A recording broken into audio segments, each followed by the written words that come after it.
नमस्कार मेरे भाई। चलिए, अब अपनी क्लास आप देख पा रहे होंगे। आप सभी को नमस्कार और माय डियर स्टूडेंट्स, आप सबका स्वागत है हमारी कॉम्प्रीहेंशन की इस बहुत ही बेहतरीन सेशन में।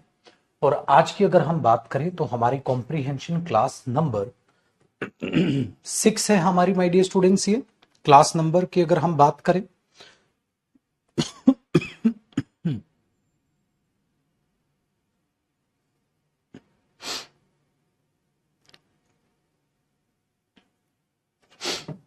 ठीक है जी। सो हमारी comprehension class number, my dear students, ये है 6। तो कॉम्प्रीहेंशन की क्लास नंबर 6 है हमारी। और चीजों को ध्यान से आपको समझना है, ध्यान से परखना है चीजों को। लास्ट क्लास में अगर हम बात करें, क्लास नंबर 5 में हमने लेवल नंबर 3 करा था। सो आज भी हम लेवल नंबर 3 करने वाले हैं, लेवल नंबर 3 करने वाले हैं। और हमने क्वेश्चन नंबर 1 से लेकर क्वेश्चन नंबर कहां तक कर लिया था भैया? 6 तक कर लिया था, है ना। Last question my dear students हमने क्वेश्चन नंबर 6 किया था। तो आज हम क्वेश्चन नंबर 7 से आगे बढ़ने वाले हैं। तो 1 से लेकर 6 तक कर लिया था। तो आज क्लास नंबर 6 में हम क्वेश्चन नंबर 7 से आगे करने वाले हैं। तो आज की भी जो क्लास है, हमारा जो सेशन है, वो लेवल नंबर 3 का रहेगा, बाकी क्वेश्चंस का। फिर नेक्स्ट क्लास से हम लेवल नंबर 4 की बात करेंगे। आइए चीजों को ध्यान से समझते हैं और क्वेश्चन नंबर 7 से आगे बढ़ते हैं। तो यूं ही आपका कॉन्फिडेंस जो है बढ़ता जाएगा। मैंने कहा जिन स्टूडेंट की इंग्लिश वीक है बेटा, उनको क्लास 2 बार देखनी है। जिनकी इंग्लिश स्ट्रांग है उनको एक ही बार क्लास से काम चल जाएगा। देखो क्या कहता है बेटा, सेम पहला स्टेटमेंट फिक्स है। One of the most important forces in the modern world, क्या क्या है? Socialism was a direct result of industrial revolution. कहता है अगर सबसे ज्यादा हम इंपॉर्टेंट फोर्सेस की बात करें मॉडर्न वर्ल्ड में, ठीक है, उसमें उसने बोला सोशलिज्म जो है अपना एक ग्रेट रिजल्ट है, डायरेक्ट रिजल्ट है इंडस्ट्रियल रेवोल्यूशन का, जो इंडस्ट्रियल रेवोल्यूशन आया है। ठीक है, ये हुआ पहली स्टेटमेंट। अब आगे की जरा बात देखते हैं क्या होगा। आगे बढ़ते हैं।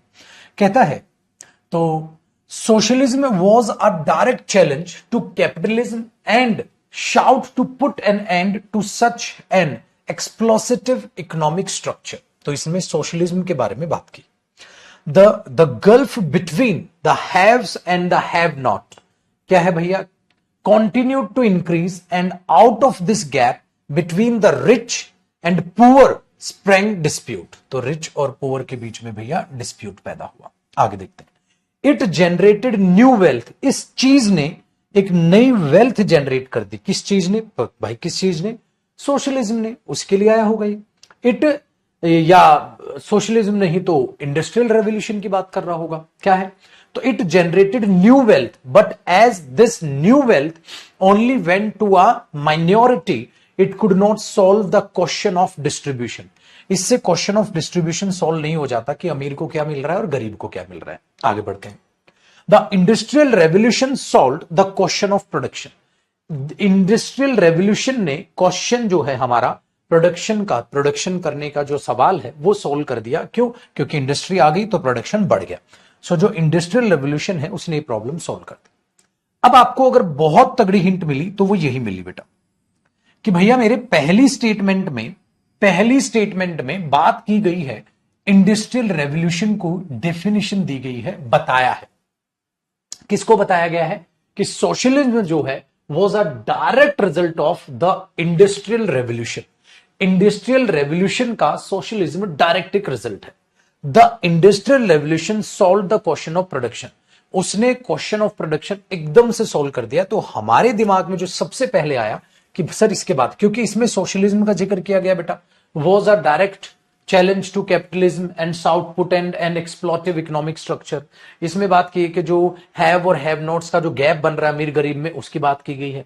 इसमें बात की है इट जनरेटेड, किसने जनरेट किया होगा? या तो सोशलिज्म या इंडस्ट्रियल रेवोल्यूशन ने जनरेट की है नई वेल्थ। बट नई वेल्थ जो है वो only went to a minority के पास चली गई। It could not solve the question of distribution. तो डिस्ट्रीब्यूशन का क्वेश्चन इससे सॉल्व नहीं हुआ। कौन सा डिस्ट्रीब्यूशन? कि अमीर गरीब का जो गैप है। Very good. तो ये भी हिंट मिलने लग रही है बेटा कि अमीर गरीब की जो गैप की बात की गई है वो बाद में बात की गई है। पहले यहां पर ये चीज चालू हुई कि इस चीज ने वेल्थ, कमाई तो आ गई, लेकिन कमाई कहां चलेगी? This new wealth only went to a minority, minority के पास चलेगी। अगर माइनॉरिटी के पास चली जाएगी तो बेटा ये गैप तो ठीक है, the gulf between the have and have nots continue to increase, और ये गैप बढ़ता चला गया। अमीर अमीर होता चला गया, गरीब गरीब, ये गैप बढ़ता चला गया। कंटिन्यू रहा, तो पहले हुआ होगा, बाद में तो कंटिन्यू रहा होगा।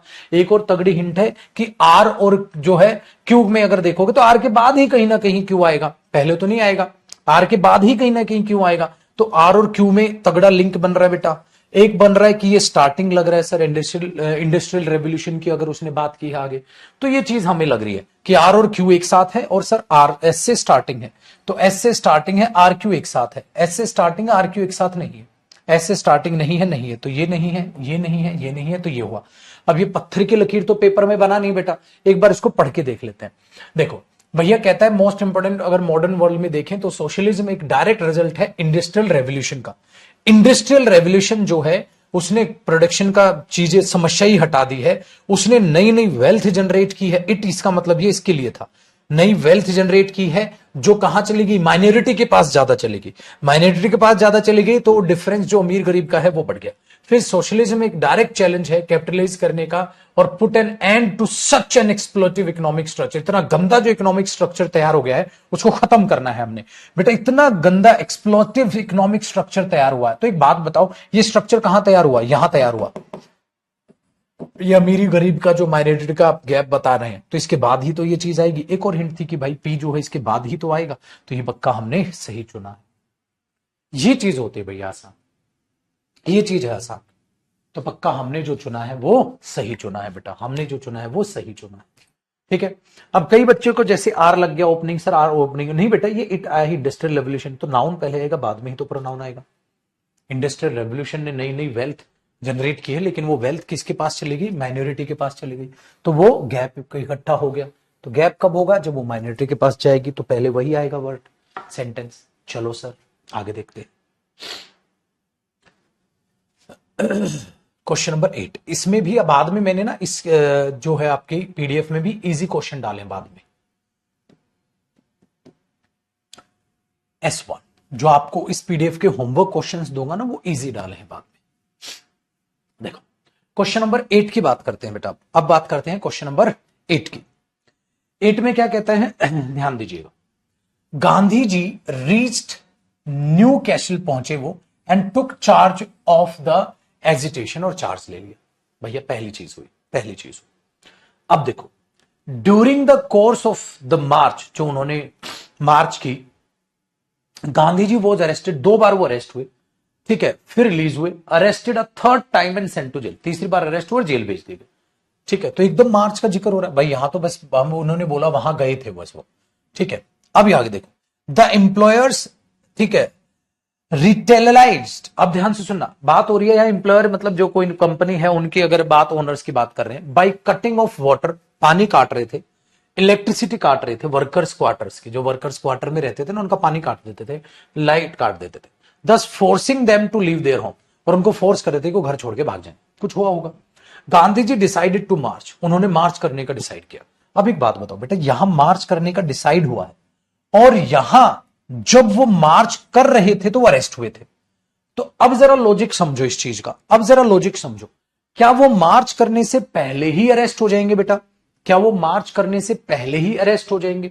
तो अगर मैं आर का लिंक देखूं तो बेटा मार्च पहले करेंगे, अरेस्ट बाद में होंगे। इसका मतलब 100% आर के बाद पी है। आर के बाद, कितना बाद मुझे नहीं पता। अब कई बच्चे ऐसे हैं, सर आरपी एक साथ, गधे वो पागल हो क्या हिंट है? अरे भाई बीच में और क्या पता और भी कुछ हुआ हो मार्च के दौरान, तुम्हें क्या पता। हाँ ये जरूर है कि अरेस्ट अगर वो मार्च के दौरान हुए हैं तो जरूर कुछ ना कुछ बात इसके बाद ही आएगी। आर के बाद पी है, कितना बाद ये नहीं पता। तो आर के बाद पी है, आर के बाद पी है, आर के बाद पी नहीं है। मतलब एग्जामिनर इतना शाना निकला, सिर्फ आर के बाद पी है। एक ऑप्शन ऐसा दिया है जिसमें पी आर से पहले ले आया, बाकी नहीं। अगर आसान क्वेश्चन बनाता है ना, 2-3 ऑप्शन इसी से कटवा देता हूं। आगे देखो बेटा, इसलिए मैंने बोला ना पेपर में आसान है क्वेश्चन, वो ऑप्शन तय करते हैं। अगर एग्जामिनर चाहता मेरे बच्चे, तो सब में पी आर करके कुछ दे देता, एक ही ऑप्शन बचता। सपोज बी बचा, बी मार देते, ए बचा, ए मार देते। आगे बढ़ते हैं। फिर कहता है क्या किया उन्होंने, 2000 मैन आर्मी थी, उन 2000 लोगों से ज्यादा की, वुमेन भी थे, बच्चे भी थे, ओवर द बॉर्डर एंड दस सी देम लॉक्ड इन, ठीक है, ट्रांसवाल जेल में बंद थे। आगे, the moral of the workers, जो बच्चे मॉरल थे, जो हौसला था वर्कर्स का, वो वेरी हाई, हौसला बहुत अटल था। दे कंटिन्यू टू मार्च, उन्होंने मार्च कंटिन्यू रखी till they were prosecuted and sent to jail, जब तक उन्हें पकड़ा नहीं, सजा नहीं दी कानून के तहत और जेल में नहीं डाला, वो डटे रहे, उनका हौसला नहीं टूटा। भाई हौसला क्यों नहीं टूटा? तो हौसला तोड़ने के लिए कुछ किया भी होगा, हौसला तोड़ने के लिए किया बेटा ये, आप ध्यान से सुनना, हौसला तोड़ने के लिए किया ये। उन्होंने क्या किया, उनका पानी काट लिया, इलेक्ट्रिसिटी काट ली, और ठीक है, और क्या किया, उन्हें फोर्स किया कि चलो चलो खत्म करो मार्च, चलो। जब वहां बसेरा बताओगे आप क्वार्टर्स में, ठीक है, आप धरना धरोगे इस तरीके से सेंसर, चलो यहां से, लेकिन मेरे बच्चे, जो वर्कर्स थे उनका हौसला बहुत अटूट था, वो कंटिन्यू रखा उन्होंने मार्च, जब तक उनको जेल तक नहीं भेज दिया गया। जेल भेजोगे तो क्या दिक्कत है भैया, तब तक वो डटे रहे। तो क्यू और एस एक साथ लग रहा है बेटा। दूसरी चीज आप अगर ध्यान से देखोगे बेटा, तो क्यू और एस आपको एक साथ नजर आएंगे सर, ठीक है। पहले ये हुआ होगा तब भी वो डटे रहे, तो बेटा अत्याचार हुआ तब भी उनका हौसला बना रहा, तो ये सीक्वेंसिंग ऐसे ही होनी चाहिए। क्या यहां क्यू ऐसे नहीं है, क्या यहां क्यू ऐसे नहीं है, क्या यहां क्यू ऐसे है, लेकिन ये पत्थर की लकीर नहीं है बेटा, ये पत्थर की लकीर नहीं है, ठीक है। हाँ, इसको पढ़ के देख लो एक बार, आर पढ़ो पाजी। आर, गांधी जी ने डिसाइड किया, पहले तो यहां गांधी जी वहां गए, गांधी जी ने डिसाइड किया, ठीक है, हाँ, और आर ओपनिंग लग भी रहा, मार्च करने का डिसाइड किया, ये भी मार्च के दौरान हुआ, ये भी मार्च के दौरान हुआ, ये भी मार्च के दौरान हुआ। एक और हमारे पास हिंट है कि सर आर ओपनिंग है, खुलेआम, सरेआम, भाई सरेआम आर ओपनिंग है। आर क्यों ओपनिंग है, देखो बेटा, पहले गांधी जी वहां गए, हाँ, गांधी जी ने मार्च करने का डिसाइड किया, बेटा ये सारी हरकतें मार्च के दौरान ही तो थी। अरेस्ट मार्च के दौरान, ये मार्च के दौरान अत्याचार हुए, उनका हौसला नहीं टूटा, मार्च के दौरान उन्होंने कंटिन्यू रखा, तो सब कुछ तो मार्च से ही हो रहा है। तो सबसे पहले उन्होंने डिसाइड किया कि हम मार्च करेंगे, तो ये सब कुछ उसके बाद हो रहा है। आर ओपनिंग है, आर ओपनिंग सिर्फ इसमें है, तो पेपर में तगड़ी तगड़ी 2 हिंट मिल गई, डी ऑप्शन आंसर हो गए। तो क्या देखा, गांधी जी ने भाई डिसाइड किया मार्च करने का, फिर क्यों, उन्होंने क्या किया, उनका बिजली पानी फैलाना ढिमकाना काटा, लेकिन उनका हौसला नहीं टूटा। फिर उन्होंने बोला जब तक वो अरेस्ट नहीं कर लिए गए, और during the course of the march Gandhi ji भी अरेस्ट हुए 2 बार, तो ये वर्कर अरेस्ट हुए और ये गांधी जी अरेस्ट हुए, तीसरी बार में वो जेल भेज दिए गए। बिंदास, 2 हिंट थी, ओपनिंग स्टेटमेंट की भी हिंट थी और ये भी थी, लेकिन इफेक्ट्स को समझो पाजी। गांधी जी ने डिसाइड किया कि मार्च करेंगे, उसके इफेक्ट हैं सारे, मार्च के दौरान ये भी हुआ, ये भी हुआ, ये भी हुआ, तो ओपनिंग ये हुआ, ठीक है। चलो भैया अब आगे बढ़ते हैं, क्वेश्चन नंबर 9 देखिएगा मेरे भाई, क्वेश्चन नंबर 9 को समझने की कोशिश कीजिए। 9 अब क्या कह रहा है वो देखिएगा। 9 में कहता है भैया मेरे, the master always says refuse to be miserable, miserable मत बनो, हमेशा मास्टर ने हमारे ये कहा, ठीक है बेटा। आगे ध्यान से सुनो, फिर before you fall into self pity and blame games, remember that responsibility comes to only those who feel responsible. कहता है जो रेस्पॉन्सिबल महसूस करता है, रिस्पॉन्सिबिलिटी उसी के पास आती है, कोई आवारा है उसको क्या मतलब। आगे, challenges are faced by the strong and courageous person, and if life brings you such opportunities then turn failures into success। अगर आपके पास challenges आ रहे हैं तो उनको accept करो और failures को success में बदलो। क्यों में कह रहा है, life can be painful but it need not be sorrowful। कहता है लाइफ पेनफुल हो सकती है भैया, लाइफ पेनफुल हो सकती है, बट हमेशा दुख में नहीं जानी चाहिए वो। आगे, if you want to be happy, अगर आप खुश होना चाहते हैं, but it need not be sorrowful, तो दुख में नहीं होनी चाहिए लाइफ, ठीक है। अगर आप खुश रहना चाहते हैं, find occasions to be cheerful, खुशी के बहाने ढूंढो। अब एक बात बताओ बेटा, देखो सारी कहानी, एक तगड़ी हिंट इसमें भी है ओपनिंग स्टेटमेंट की, जो ज्यादातर रिलेट कर रहा है। सबसे पहले उसने लिखा, हमारे जो मास्टर थे, हाँ हमारे से जो मास्टर थे उन्होंने ये कहा, ठीक है, दयनीय मत बनो, लड़ो, ठीक है। फिर उसके बाद क्या बोला, मास्टर ने ये कहा भाई हमेशा ऐसा बनना है। दूसरा, before you fall into self pity, ठीक है, आप ये करो। फिर चैलेंजेस आएंगे लेकिन फेलियर्स को सक्सेस बनाओ। फिर खुश रहना चाहते हो तो खुशी के बहाने ढूंढो। कब, ये सारी चीजें आपको नहीं लग रहा लाइफ से रिलेटेड है। लाइफ में ये करो, लाइफ में ये करो, लाइफ में ये करो। किस में? लाइफ में। तो भैया मेरे, ये आपकी पहली इंट्रो नहीं होना चाहिए मेरे दोस्त, ये आपका इंट्रो नहीं होना चाहिए। लाइफ में ये करो, लाइफ में ये करो, लाइफ में ये करो। जीवन पेनफुल हो सकता है, लेकिन it need not be Shoriful. दुख में जिंदगी नहीं जानी चाहिए, ठीक है? तो क्या करो, अब देखो, तो आर ओपनिंग लग रहा है बेटा, आर ओपनिंग लग रहा है। मैंने बोला पत्थर की लकीर कुछ नहीं होता है बेटा, कहीं से तो शुरुआत करोगे ना पेपर में सॉल्व करने की।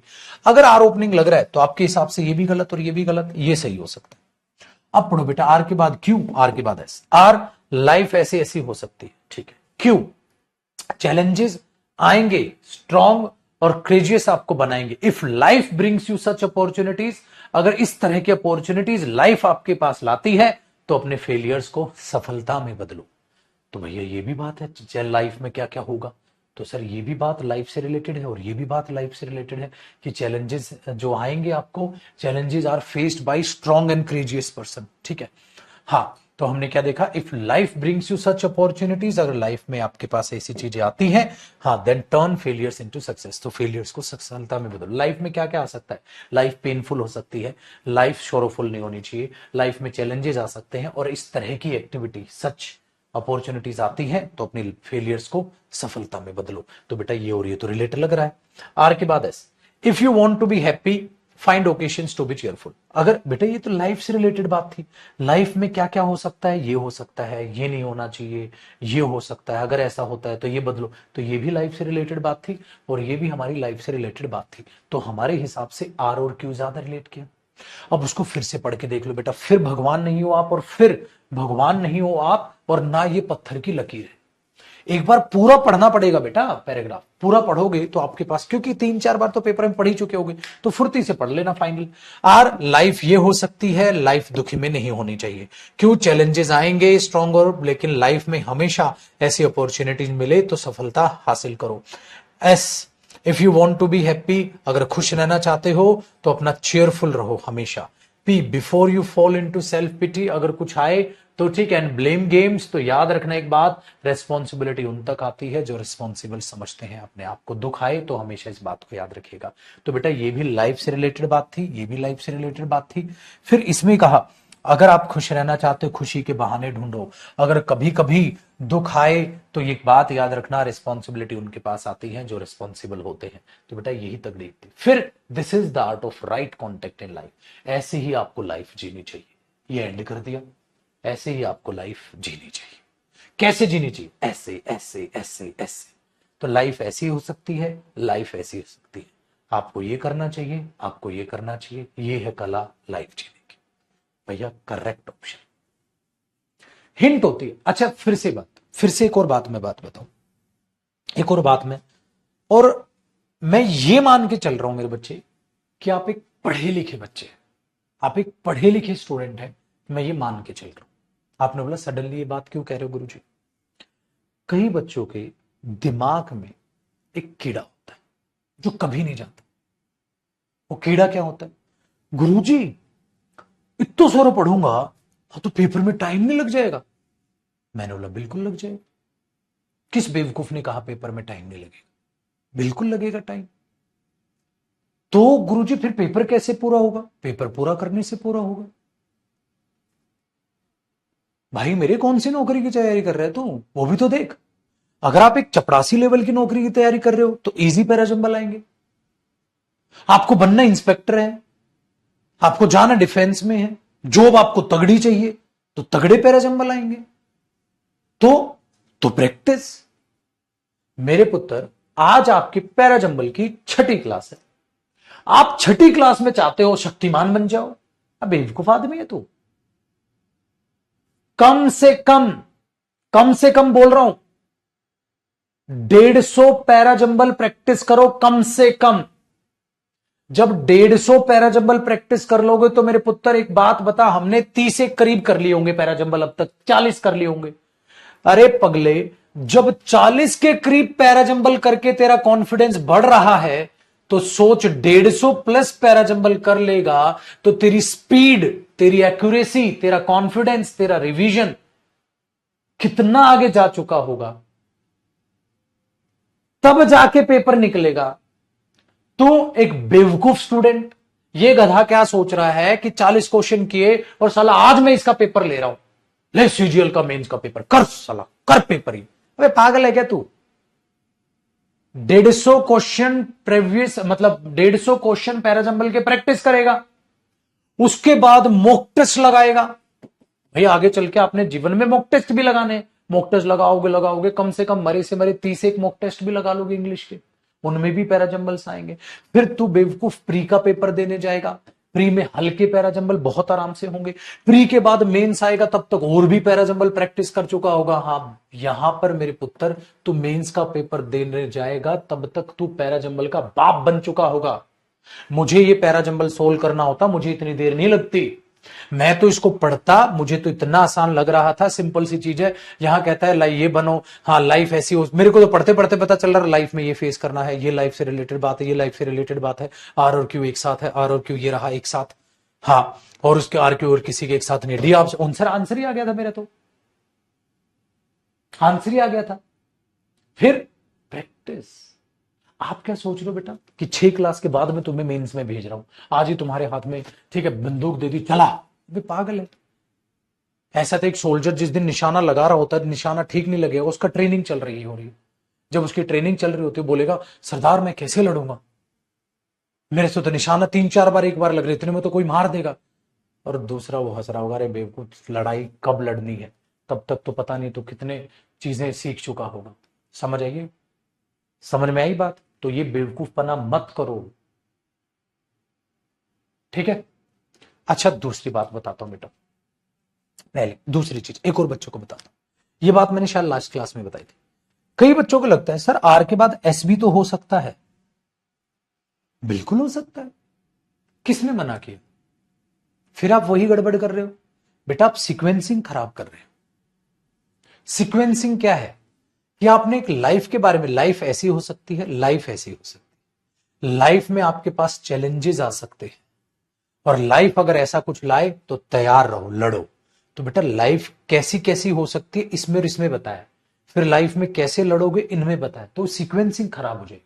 आप कहोगे लाइफ ऐसी हो सकती है, ऐसा मानो कि क्यों दिया ही नहीं है एग्जाम में, अगर क्यों नहीं दिया तो आर के बाद ऐसे बिल्कुल आ सकता है। भाई लाइफ ऐसी हो सकती है, हाँ, और लाइफ ऐसी हो सकती है, हाँ, और अगर आप खुश रहना चाहते हैं तो खुशी के बहाने ढूंढिए, फिर आगे बढ़ दो, कोई दिक्कत नहीं है, कोई दिक्कत नहीं, बिल्कुल हो सकता है। लेकिन बेटा यहां लाइफ से रिलेटेड बात है और यहां भी लाइफ से रिलेटेड बात है, तो मुझे लगा पहले उन बातों को खत्म करो तब बताओ लाइफ में क्या आ सकता है और आपको कैसे जीवन बिताना चाहिए।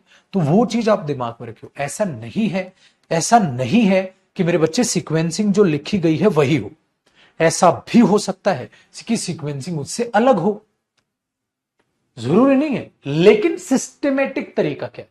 अब एक बात बताओ, वहां आपने क्या समझा था? सर गांधी जी पहले मार्च का डिसाइड करेंगे, फिर मार्च करेंगे, मार्च के दौरान ये चीजें होंगी, सीक्वेंसिंग, सीक्वेंसिंग, वो सीक्वेंसिंग मत बिगाड़, ठीक है, वो सीक्वेंसिंग मत बिगाड़। तो सीक्वेंसिंग क्या है, वो चीजों को समझो कि बेटा पहले चीजें होंगी, फिर उनके इफेक्ट देखोगे, फिर उनका सॉल्यूशन ढूंढोगे, ये चीजें होती, ठीक है ना। पहले चीज बीमारी आएगी तभी तो इलाज होगा, बीमारी से रिलेटेड बातें लिखनी है तो रिलेटेड बातें लिखो, फिर इलाज की बात करेंगे, पहले इलाज और फिर बीमारी नहीं आएगी, वो सीक्वेंसिंग आपने देखनी, ठीक है। चलिए, तो घबराना नहीं। और दूसरी चीज एक बच्चा अपने आप में कितना भी अच्छा बच्चा हो, पैराजंबल उसके अच्छे नहीं होंगे जो अच्छा बच्चा है, पैराजंबल उसके अच्छे होंगे जो ज्यादा कर लेगा। 150 मिनिमम बोला मैंने, 150 के बाद सोचो आप कहां जा चुके होगे बेटा, फिर 200 करो, फिर एंड तक पेपर तक तो बहुत सारे आप कर चुके हो।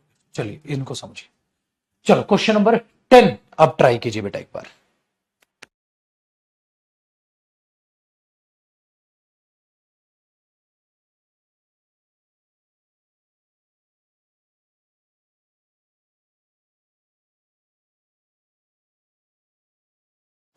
अब क्वेश्चन नंबर 10 को समझते हैं बेटा, तैयार? देखिए क्वेश्चन नंबर 10 में कहता है भैया मेरे, ecology, history and geography determine the distribution of organism, ये और ये डिटरमाइन करते। एस, आगे बढ़ते हैं सर। कहते हैं सम हिस्टोरिकल ठीक है, अगर बायोग्राफर्स की बात करें, are interested in finding centre of origins, ठीक है। Most species distributions result from a combination of all these factors. कहता है ज्यादातर जो डिस्ट्रीब्यूशन है, हाँ डिस्ट्रीब्यूशन है वो, ठीक है, कॉम्बिनेशन से तैयार होता है। यही इंट्रोडक्शन दिया गया है। किनका कॉम्बिनेशन? All these factors. कौन से फैक्टर्स सर? फैक्टर्स यही ना, इकोलॉजी, हिस्ट्री और ज्योग्राफी, ठीक है, वही फैक्टर्स। ओके, तो ये हो सकता है बेटा, हाँ ध्यान से सुनो। बट बायो जियोग्राफिकर्स जो है हमारे पास, हाँ बायो जियोग्राफिकर्स हैं, tend to specialise in ecology, ecological aspect, ecological, biological और हिस्टोरिकल एस्पेक्ट, सारी की सारी बात कर रहे हैं। तो बट बायोग्राफर्स जो, बट से तो अब एकदम से कहा, बायोग्राफर्स ये चाहते हैं, परंतु बायोग्राफर्स इसमें स्पेशलाइज होते हैं, तो कोई और किसी और में स्पेशलाइज होता होगा, है ना। चलो आगे देखते हैं। इकोलॉजिकल बायोग्राफर्स क्या होते हैं? Are interested in effects of environmental, मतलब इकोलॉजिकल वाले बंदे ये बात करते हैं। बायो अगर हम बायो जियोग्राफर्स की बात करें, बायो जियोग्राफर्स इसकी बात करते हैं, इकोलॉजिकल बायोग्राफर्स इसकी बात करते हैं, और हिस्टोरिकल बायोग्राफर्स इसकी बात करते हैं। आसान लग रहा है बेटा? क्या क्या लग रहा है? इकोलॉजिकल वाले बंदे इसकी बात करते हैं, बायो वाले बंदे इसकी बात करते हैं, हिस्टोरिकल वाले बंदे इसकी बात करते हैं। आइए, मोस्ट स्पीशीज डिस्ट्रीब्यूशंस जो हैं वो कहीं ना कहीं एक कॉम्बिनेशन से आते हैं, all these factors, in factors के कॉम्बिनेशन पे।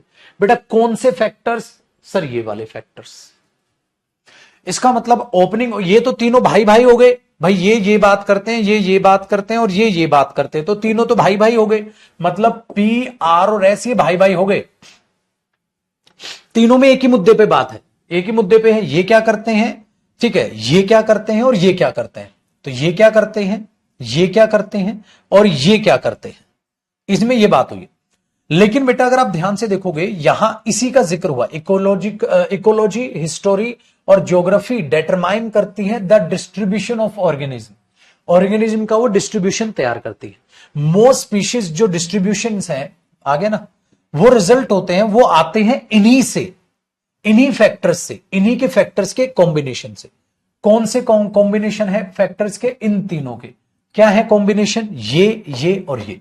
तो बेटा इसके बाद क्यू जो है वो ओपनिंग स्टेटमेंट बनी, क्योंकि इन्हीं में बात की है दीज फैक्टर्स। कौन से फैक्टर्स? ये फैक्टर्स जो यहां तीनों बोले।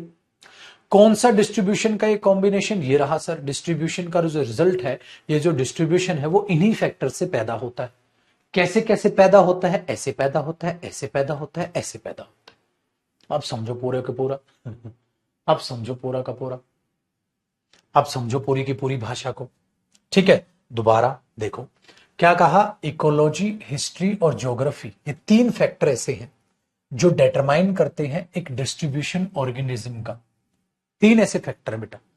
हाँ, फिर मोस्ट स्पीशीज जो प्रजातियां हैं वो इसी डिस्ट्रीब्यूशन से आती हैं, जो एक कॉम्बिनेशन है इन तीनों का, इन तीनों फैक्टर्स का। कैसे कैसे? ऐसे ऐसे ऐसे। तो ये प्रोसेस बता दी। तो इस हिसाब से हमें क्यू ओपनिंग लगा। जब क्यू ओपनिंग लगा तो ये ऑप्शन हो गया, लेकिन ये पत्थर की लकीर तो नहीं है, भगवान तो नहीं हो ना। पढ़ो, पहले में क्या पढ़ा बेटा? इकोलॉजिकल, हिस्ट्री, ज्योग्राफी डिटरमाइन करते हैं, ये तो पढ़ ही चुके होगे। ये मत सोचना सर दोबारा पूरा क्वेश्चन पढ़ेंगे पेपर में, पागल है क्या? इतना तो पढ़ ही चुका था तू, तो क्यों ओपनिंग लग रहा है? तो इतना तो पढ़ ही चुका था, तो डायरेक्ट इससे पढ़ेगा फिर। तो जो स्पीशीज हैं वो इसके कॉम्बिनेशन से डिसाइड होती हैं, बट बायोग्राफर्स जो है वो स्पेशलाइज होते हैं इकोलॉजिकल एस्पेक्ट में, और इकोलॉजिकल जो बायोग्राफर्स हैं वो इंटरेस्ट होते हैं इसमें, और ये इसमें। तो ये तो तीनों आने थे, आगे पीछे भी चलते हैं। तो यहां ये कॉम्बिनेशन सही है, क्योंकि वहां ओपनिंग जो है वो क्यों लग रहा है। लगी ना बात बेटा? डन है। ये होती है बेटा मस्तानी लाइफ। तो आपके पास क्वेश्चन नंबर 10 ये तैयार हो गया। चलो आगे क्वेश्चन नंबर 11। अब किसकी बात करेंगे? 11 की माय डियर स्टूडेंट्स बात करेंगे। अब 11 को एक बार नजर मारिए, सोल्व करने की कोशिश मत करिएगा, मेरे साथ चलिए।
देखिए सर, 11 एक बार मैं आपको समझाता हूं। 11 में कहता है भैया, द नेशनल हेल्थ पॉलिसी 2017 की अगर बात करें तो वो क्रिएशन है a digital health technology ecosystem.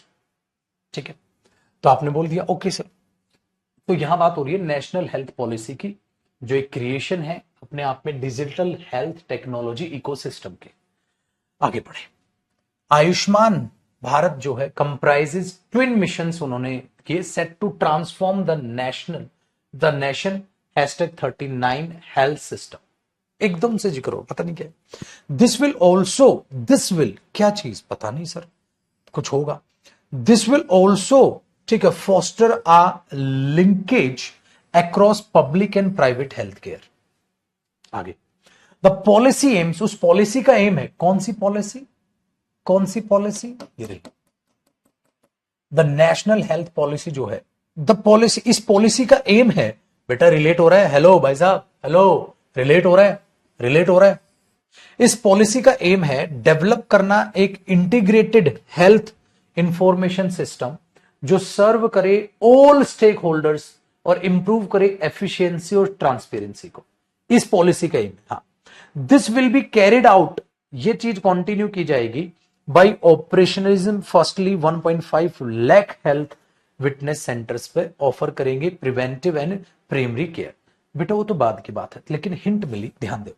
ये आयुष्मान भारत एकदम से कहां आ गया मुझे नहीं पता। This will also for foster, ये चीज ये भी करेगी, पहले दूसरी क्या करेगी वो तो बता दो भैया। द पॉलिसी, बेटा ये इससे बढ़िया हिंट नहीं दे सकता। आर हमें ओपनिंग लगा, आर ओपनिंग लगा तो भैया मेरे एक ही में है आर ओपनिंग। अब मैं फिर से कहूं भगवान तो नहीं है, अरे 2 सेकंड में पढ़ ले लल्ला। अगर पेपर में समय हुआ कम तो बेटा इसको चुन के आगे बढ़ जाइए, अगर पेपर में समय हुआ तो पूरा पढ़ लियो। समझ में आई ना बात, पेपर में कम है तो तुक्का मारने से बढ़िया ये करो। ठीक है, अब देखो, पहले उन्होंने बोला 2017 की एक क्रिएशन, एक डिजिटल हेल्थ टेक्नोलॉजी बनाई उन्होंने। ये जो पॉलिसी है, जो पॉलिसी बनाई उन्होंने, ये जो पॉलिसी है, इसका एम है कि सब कुछ एक इंटीग्रेट होता है, इकट्ठा हो जाए हेल्थ इंफॉर्मेटिव सिस्टम और सर्व करे जो जो नीड है लोगों की। ठीक है, फिर क्यों दिस विल, ये पॉलिसी ये काम भी करेगी। ओ भाई साहब, इससे तगड़ी बात, इतना ही रुक जाओ बेटा। तो ये पॉलिसी ये काम करेगी, क्या करेगी, इंटीग्रेट करेगी हेल्थ इंफॉर्मेशन सिस्टम को और रिक्वायरमेंट को, नीड को समझेगी। और ये policy, this policy will also foster a linkage, बनाएगी अक्रॉस पब्लिक और प्राइवेट हेल्थ केयर में लिंक भी बनाएगी। तो ये पॉलिसी ये करेगी, ये पॉलिसी ये करेगी, आर और क्यू एक साथ है बेटा। बेटा बस, अब आगे पेपर में चेक करने की जरूरत नहीं है कि इसका मतलब आप सही शुरुआत कर रहे हैं, सही शुरुआत करें। आर के बाद क्यू भी है, आर स्टार्टिंग भी आपको मिल गया, एस तो स्टार्टिंग लग ही नहीं रहा यार। ये चीज कंटिन्यू होगी, क्या चीज पहले बात तो बताओ। तो ये तो नॉनसेंस है तो आर क्यू इसमें भी, लेकिन एस स्टार्टिंग तो लग ही नहीं रहा, इम्पॉसिबल। तो भैया सी ऑप्शन। अब आपने क्या सोचा, यस जल्दी कर दिया। प्रभु आपने नहीं किया जल्दी, एग्जामिनर ने आपसे जल्दी करवाया, आप फिर ईगो पाल रहे हैं अपने अंदर। आपको क्या लगता है आप फास्ट कर रहे हो पैराजो, आप नहीं कर रहे हो, एग्जामिनर करवा रहा है आपसे। अगर उसकी खोपड़ी घूमती तो आर ओपनिंग एक और में दे सकता था, उसने किसी भी स्टेटमेंट में आर नहीं दिया। इसका मतलब एग्जामिनर चाहता था बच्चा ओपनिंग स्टेटमेंट पहचानेगा, पेपर में जल्दी क्वेश्चन कर लेगा। समझ रहे हो, आप अपने आप में ईगो पाल रहे हो, इसकी तो फाड़ डाला भैया, अब यूं कर दिया मैंने। अरे एग्जामिनर चाहता था तू जल्दी करे तो जल्दी करेगा, एग्जामिनर चाहेगा तू लेट करे तो लेट करेगा। देखो इसी क्वेश्चन को मेरे बच्चे, आर क्यू की हिंट थी ना, एक और ऑप्शन बना रहा हूं मैं ई, और उसमें दे देता हूं आर क्यू एस पी। ये लो खत्म, खप गया टाइम, खप गया टाइम। क्या टाइम खप गया, आर क्यू एक साथ है, आर क्यू एक साथ है, आर ओपनिंग लगा, हाँ आर क्यू की हिंट मिली, आर क्यू एक साथ है, आर क्यू एक साथ है। अब देख पी एस की एस पी, अब पीएस की एसपी, इसका मतलब पढ़ना पड़ेगा ना, पढ़ना पड़ेगा, पढ़ना पड़ेगा तो टाइम और लगेगा, टाइम और लगेगा तो एग्जामिनर गद्दारी कर बे।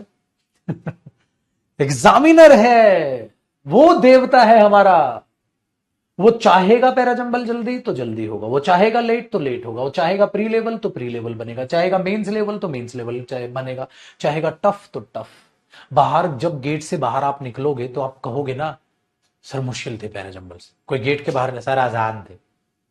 तो आसान या मुश्किल एग्जामिनर बनाएगा सर, कॉम्प्लिकेटेड जान पूछ के उसने ये ऑप्शन क्यों नहीं दिया? एग्जामिनर क्या अनपढ़ आदमी था भाई? उसको नहीं देना था, समझ रहा है? सारे प्रीवियस ईयर क्वेश्चन है बेटा, उसको नहीं देना था तो नहीं दिया। देना होता तो कोई कितनी भी ऐसी तैसी करा ले, कितना ही पढ़कर चला जाए, तुम 200 पैराजम्बल प्रैक्टिस करके चले जाओ, जान पूछ के सेम सेम ऑप्शन डाल देगा, टाइम ज्यादा खपाना होगा तो, समझ रहे? तो बहुत सारी हिंट और भी मिल जाएंगी, फिर वो आगे काम करते, लेकिन हमने नहीं किया आगे काम। डन है? चलो क्वेश्चन नंबर 12। अब 12 की बात करते हैं बेटा, 12 को जरा ध्यान से समझिएगा, चीजों को क्या कहने की कोशिश कर रहा है। कहते हैं भैया, the constitution of India introduced on 26 January 1950 laid down certain basic principles and values. जो कॉन्स्टिट्यूशन ऑफ इंडिया है, आप सबको पता है, वो 26 जनवरी 1950 में हुआ था। कुछ बेसिक प्रिंसिपल्स और वैल्यूज थे। क्या है आगे? अब आगे की कहानी, कुछ बेसिक प्रिंसिपल्स और वैल्यूज थे। अब आगे की कहानी आगे बेटा कह रहा है, it was also to be federation with demarcation and spheres of action between the union government and the state governments। पता नहीं क्या कह रहा है यार, इससे तो रिलेट नहीं हो रही बात। आगे पढ़ो, तभी तो अजीब लग रही है, क्या कह रहा है पता नहीं। India was to be a secular and democratic republic with parliamentary system based on adult franchise. इसमें कह रहे हैं इंडिया जो है वो बनने वाला था, एक सेक्युलर और डेमोक्रेटिक रिपब्लिक बनने वाला था। ये चीजें भैया हमारा जो है कॉन्स्टिट्यूशन चालू हुआ, ठीक है, हाँ, तो भैया वो रिपब्लिक बनने वाला था। ये बात तो रिलेटेड है भैया इससे, क्योंकि हम जो अगर कॉन्स्टिट्यूशन की बात करें तो ये बात थी उसमें। दीज इंक्लूड, ये चीजें इंक्लूड करेंगे क्या चीजें इंक्लूड करेंगे? These include freedom of speech, expression, freedom to assemble, ठीक है, पीसफुली, ये चीज इंक्लूड करेगी। ठीक है, ये कहने की कोशिश कर रहा है, पता नहीं। इट गारंटेड, इसने guarantee the all Indian citizens को सर्टेन फंडामेंटल राइट्स, कि भाई सबको फंडामेंटल राइट मिले। उप्स, क्या क्या राइट मिलेंगे? फ्रीडम, ये तो हमारी फंडामेंटल राइट्स हैं। ओ भाई, ये तो हमारी फंडामेंटल राइट्स हैं। हाँ, तो मतलब ये फंडामेंटल राइट मिलेंगे। कौन से मिलेंगे? ये वाले मिलेंगे। ओ भाई साहब, तगड़ी हिंट। एस और एक आर एक साथ है, एस आर एक साथ है लड्डू, एस आर एक साथ है, एस और आर। इसने मतलब हमारे संविधान ने यह गारंटी दी कि सारे इंडियन सिटीजन को कुछ फंडामेंटल राइट्स मिलेंगे। दीज इंक्लूड, ये राइट इंक्लूड करते हैं कौन कौन से? दीज इंक्लूड कौन कौन से फंडामेंटल राइट अपने? फ्रीडम ऑफ स्पीच, फलान, ये तो सबको पता है भैया। देखो जीएस काम आ गया यार। हमारे फंडामेंटल राइट्स क्या होते हैं? क्या क्या राइट होते हैं बेटा हमारे? हमारे राइट होते हैं sir, freedom of speech, freedom of expression, freedom of assemble peacefully. ठीक है, हाँ, ये तो हमारे राइट्स है सर, ये तो हमारे फंडामेंटल राइट्स हैं। तो दीज इंक्लूड, ये राइट इंक्लूड करते हैं। कौन से राइट? यहां पर जिक्र हुई है फंडामेंटल राइट, और ये राइट ये इंक्लूड करते हैं। अब देखो, यहां फंडामेंटल राइट की कोई बात नहीं, इसमें फंडामेंटल राइट की कोई बात नहीं, तो पी में फंडामेंटल राइट की जो है कोई बात नहीं की गई है। Very good. और क्यू में फंडामेंटल की बात नहीं है, तो एस और आर में है फंडामेंटल राइट की बात। तो यहां बताइए फंडामेंटल राइट्स मिलेंगे, और ये फंडामेंटल राइट्स हैं, तो एस आर एक साथ है।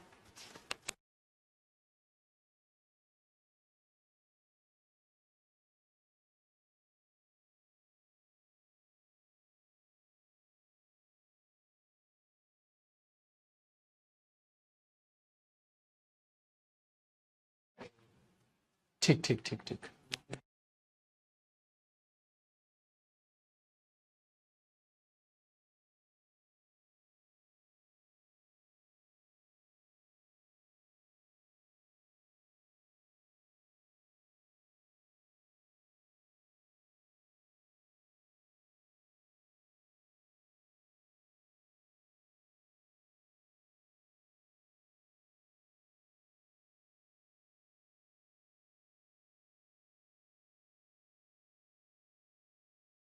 आइए जी, तो हमने क्या बोला बेटा?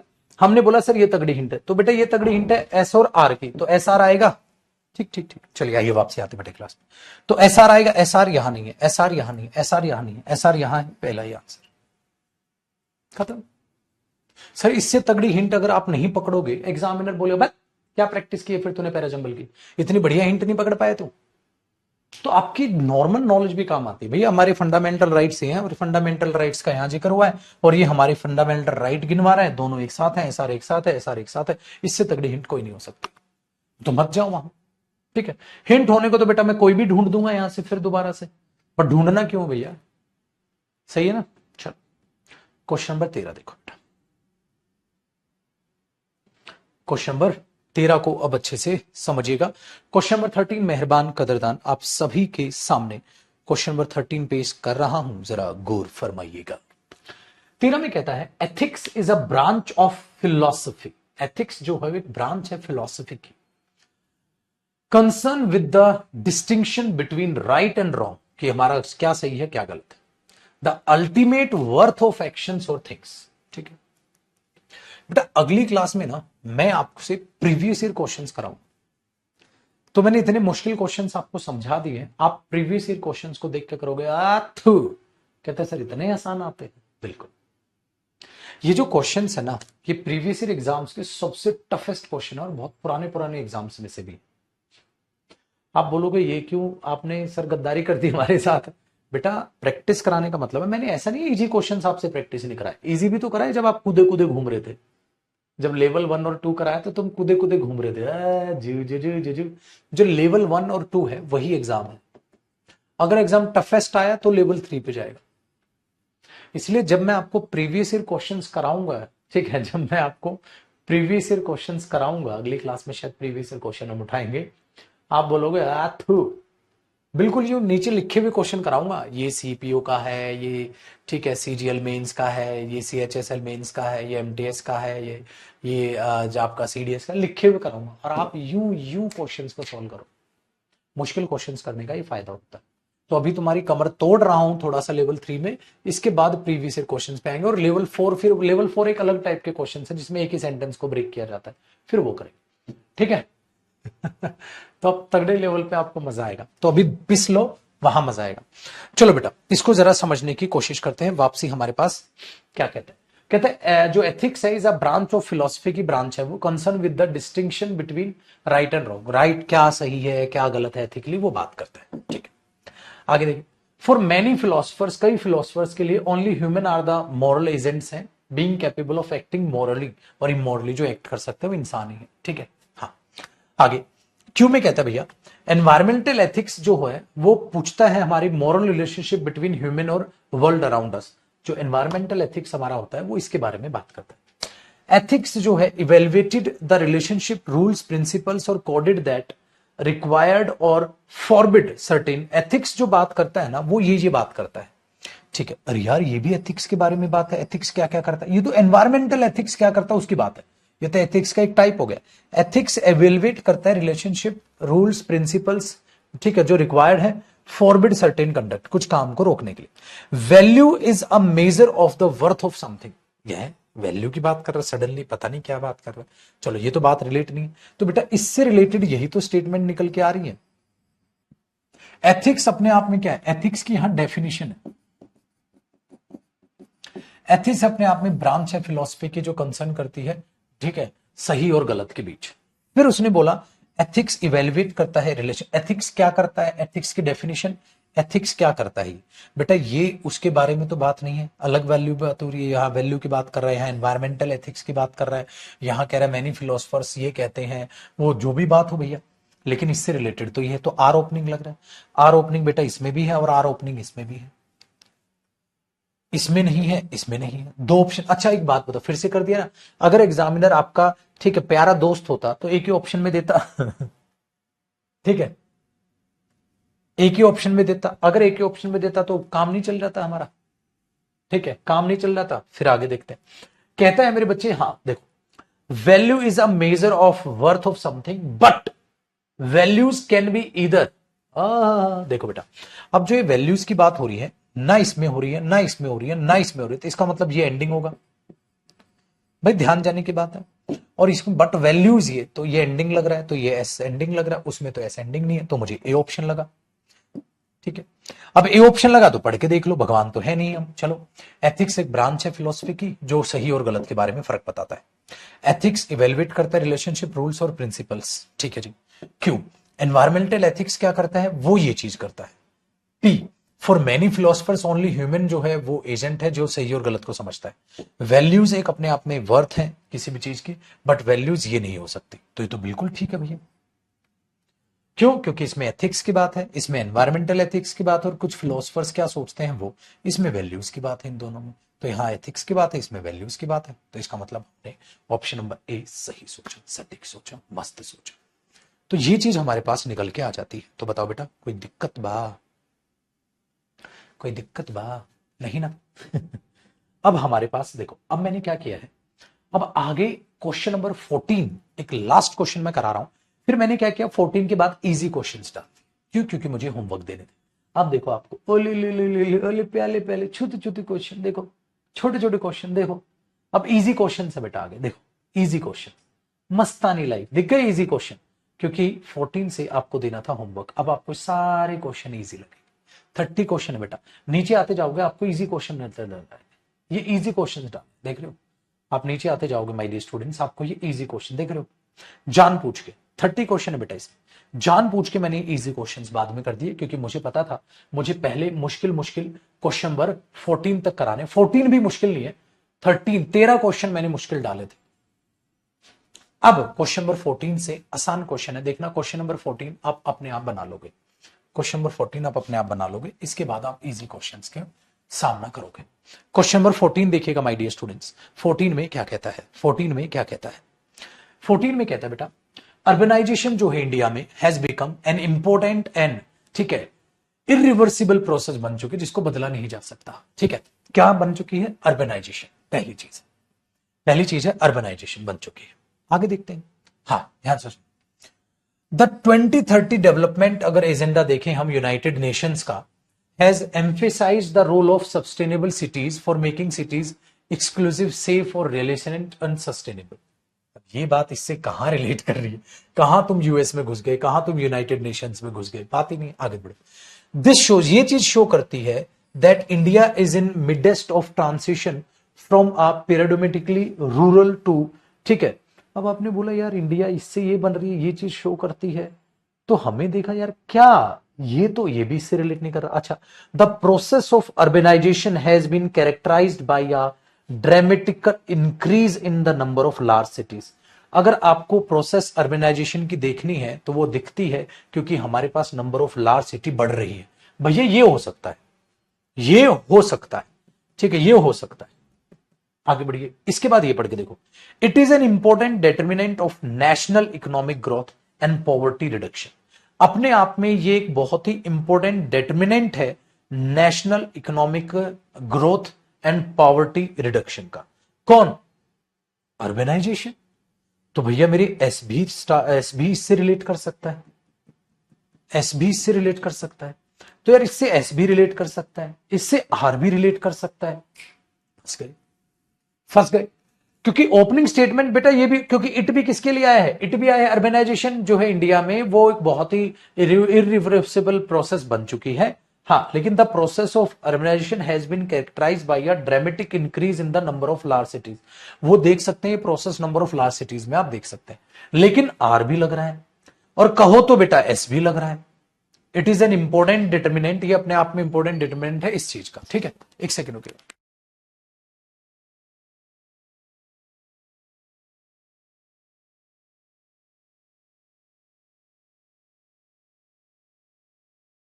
ठीक है, अब लगा बेटा ये भी लग रहा है और ये भी लग रहा है, तो क्या किया जाए बंधु, एक बार चेक करते हैं।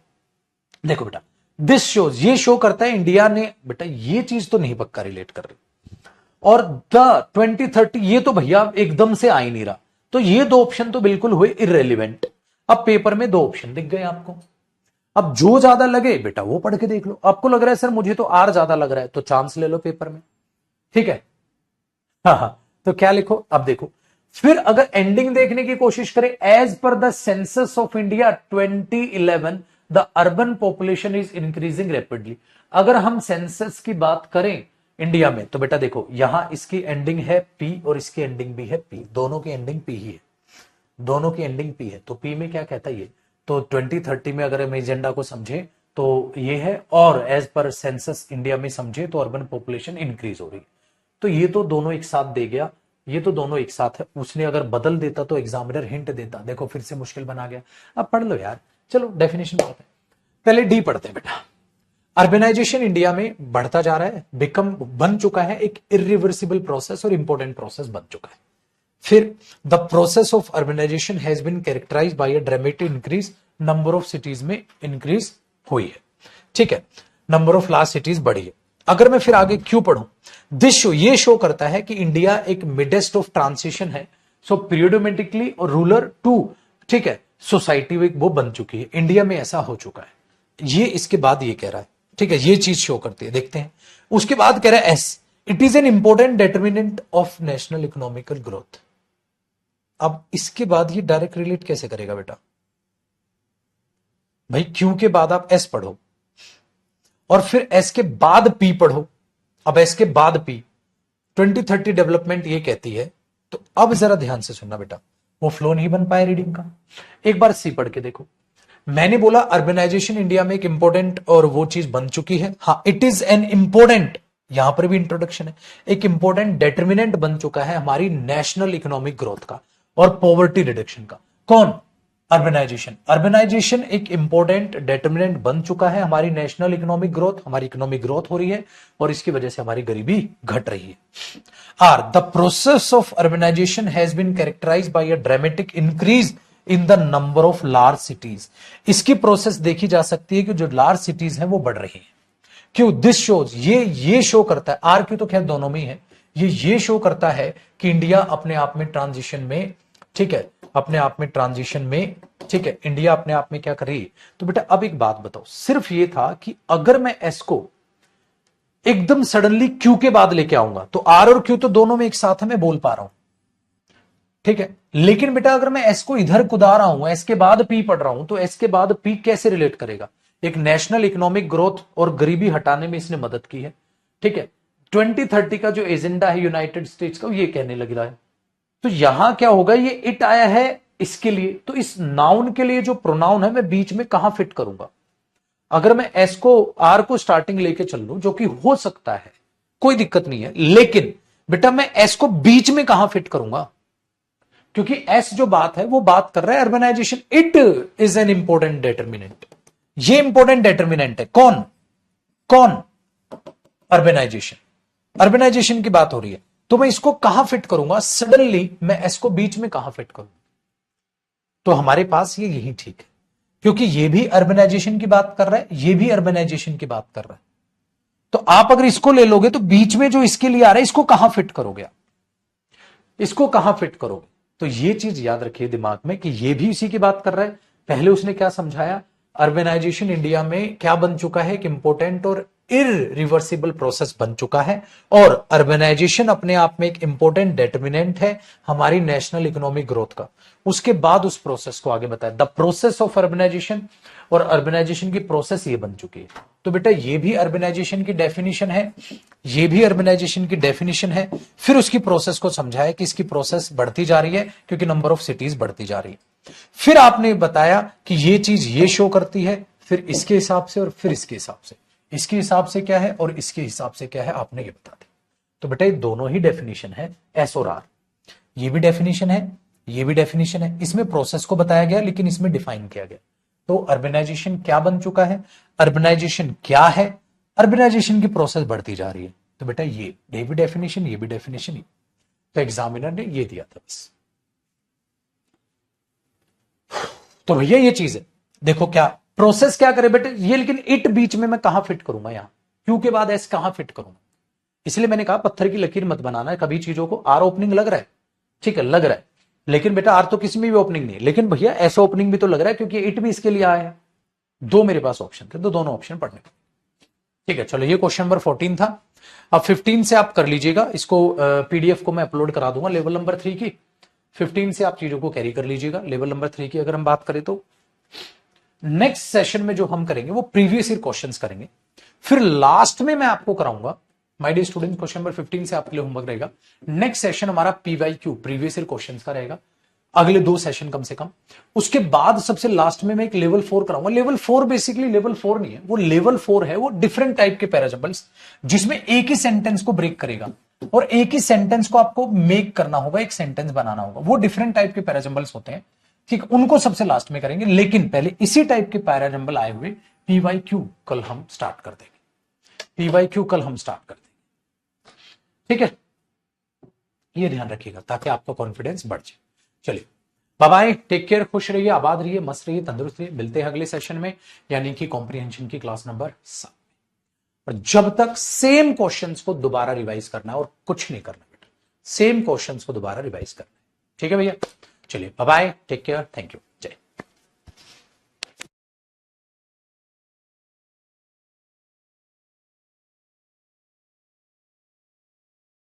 बेटा शाम को क्लास होगी 6 बजे आपकी वोकैब की, शाम को क्लास होगी 6 बजे वोकैब की वॉल्यूम 2 की क्लास में मिलते हैं, ठीक है ना।